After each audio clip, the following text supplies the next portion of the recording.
আসসালামু আলাইকুম।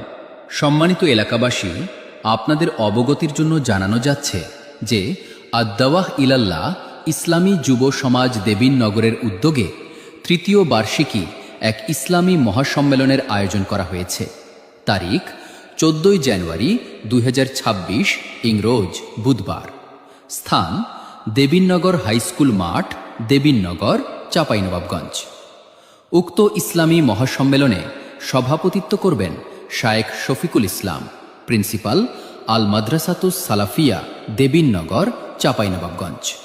উক্ত ইসলামী মহাসম্মেলনে প্রধান অতিথি হিসেবে থাকবেন দেবিননগরের কৃতি সন্তান মোহাম্মদ শওকাত আলী, উপদেষ্টার একান্ত সচিব, উপসচিব, প্রবাসী কল্যাণ ও বৈদেশিক কর্মসংস্থান মন্ত্রণালয়। উক্ত মহাসম্মেলনে প্রধান আলোচক হিসেবে থাকবেন শায়েখ আব্দুর রাজ্জাক বিন ইউসুফ।